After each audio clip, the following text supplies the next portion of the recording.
আরজি কর হসপিটাল থেকে বলছিলাম। কি হয়েছে? ওর একটু শরীরটা খারাপ হয়েছে, আপনারা কি একটু আসতে পারবেন ইমিডিয়েট? আপনাকে তখন বারবার বলছিলাম, ব্যাপারটা হচ্ছে যে আপনার মেয়ে উনি সুসাইড করেছেন হয়তো। ভাইরাল হওয়া এই অডিও ঘিরে প্রশ্ন উঠছে, একজন মা বাবাকে তাদের সন্তানের মৃত্যুর খবর দিতে গিয়ে যেভাবে কথা বলেছিলেন ওই মহিলা, তাতে কি সংবেদনশীলতা ন্যূনতম ছাপ ছিল? এই মেয়েটি কিছু একটা গোপন করার চেষ্টা করছে, বা কিছু একটাকে চাপা দেওয়ার চেষ্টা করছে, বা জিনিসটাকে সেভাবে প্রকাশ করতে চাইছে, কিছু একটা সেখানে তো গন্ডগোল আছেই, সে তো বটেই। এখন তাকে খুঁজে বের করা তো পুলিশের কাজ, এবং তাকে প্রশ্ন করে জানা দরকার যে সে কেন ফোন করেছিল এবং তার কি ভূমিকা আছে এই ঘটনায়, সেও নিশ্চিত। যে প্রশ্নগুলোর উত্তর পাওয়া যায়নি, যে সন্দেহগুলো দানা বাঁধছে, সেইগুলো আরও শক্তপোক্ত হচ্ছে এটার ফলে। যিনি ফোনটা করছেন তিনি অনেকটা বেশি নিজেকে নিয়ে ব্যস্ত, মানে যে প্রেশারটা, সে প্রেশারটা সেই মানুষটি নিতে পারছেন না। ফলে তার কাছে মাথা কাজ করছে না যে যাদের খবরটা দিচ্ছি তাদের কীরকম লাগতে পারে, কীরকম একটা মনে হচ্ছে দায়িত্ব ঝেড়ে ফেলার মতো করে একটা খবর দেওয়া।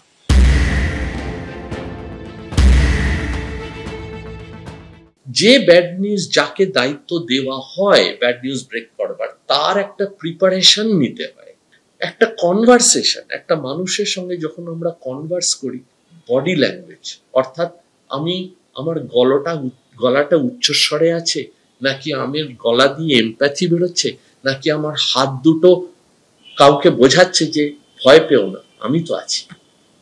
এই সবগুলোর খুব প্রয়োজন। যে খুব দুঃখের ব্যাপার যে সবকটা জিনিসই এখানে খুব ল্যাকিং। একাধারে আমরা দেখছি যে বিভিন্ন গলদ, বিভিন্ন ফাঁকফোকর, বিভিন্ন কথাবার্তার মধ্যে অমিল এখানে আমাদের লোকাল ইনভেস্টিগেশন প্রসেসের মধ্যে বারবার বেরোচ্ছে। সেখানে আমাদের কর্তৃপক্ষের চেয়ারে যারা বসে আছেন তারা এইরকম একটা তাদের মধ্যে সমবেদনার লেশ মাত্র নেই। যেন তারা মনে করছে যে একটা 31 বছর মেয়ে ধর্ষিত হয়ে মারা যাওয়াটাই প্রায় একটা স্বাভাবিক ঘটনা আমাদের রাজ্যে। চিকিৎসকের মৃত্যুকে আত্মহত্যা বলে চালানোর চেষ্টা হয়েছিল। ভাইরাল অডিও ঘিরে বিতর্ক। সিবিআই উচিত যে যারা যারা কথা বলেছে তাদেরকে ডেকে জিজ্ঞাসাবাদ করা, চাপ সৃষ্টি করা, ওখান থেকেই বিষয়টা উদ্ধার হবে বলে আমি মনে করছি। পরিকল্পনা করে তথ্যপ্রমাণ লোপাট করার ব্যবস্থা করা হয়েছে, এবং সেটা পশ্চিমবঙ্গ সরকারের নির্দেশে সবকিছু হয়েছে, যাতে পশ্চিমবঙ্গ সরকারের গায়ে কালি না লাগে, তাদেরকে যেন অভিযুক্ত করতে না পারে। নানাভাবে চালানোর চেষ্টা করেছে, চালাতে পারেনি, এখন আন্দোলনের পথে গিয়ে মানুষকে বিভ্রান্ত করার চেষ্টা করছে। এদিকে ভাইরাল অডিও ক্লিপের একটি অংশে শোনা যাচ্ছে, যিনি নিজেকে অ্যাসিস্ট্যান্ট সুপার পরিচয় দিচ্ছেন তিনি বলছেন পুলিশ রয়েছে, হাসপাতালে সবাই সামনেই রয়েছে, আর তিনি ফোন করছেন। শুনুন, আপনাকে তখন বারবার বলছিলাম, ব্যাপারটা হচ্ছে যে আপনার মেয়ে উনি সুসাইড করেছেন হয়তো, বা কিছু মারা গেছেন।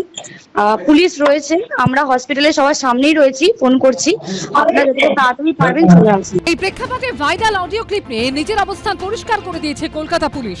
তারা জানিয়েছে, তারা আগেও বলেছিল নিহত চিকিৎসকের বাড়িতে পুলিশের তরফে ফোন করা হয়নি, এখনো তাদের অবস্থান একই।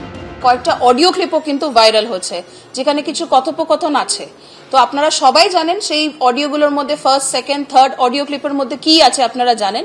তো আমি এটাই একটু বলে দিতে চাই যে এর আগে লালবাজার নিশ্চয়ই আপনারা অনেক প্রেস ব্রিফ এই কেসটাকে নিয়ে অ্যাটেন্ড করেছেন। তো আমরা আগে যা বলেছি এই অডিও ক্লিপগুলো কিন্তু সেটাকেই প্রমাণ করে দিচ্ছে। পুলিশ কল করে কখনোই বলেনি যে এটা সুইসাইড। তাহলে 9ই আগস্ট নিহতের বাড়িতে ঠিক কে ফোন করে মৃত্যু সংবাদ দিয়েছিলেন, সেই রহস্য কাটবে কবে? শিবাশিস মৌলিক, উজ্জ্বল মুখোপাধ্যায় ও আশাবুল হোসেনের রিপোর্ট, এবিপি আনন্দ।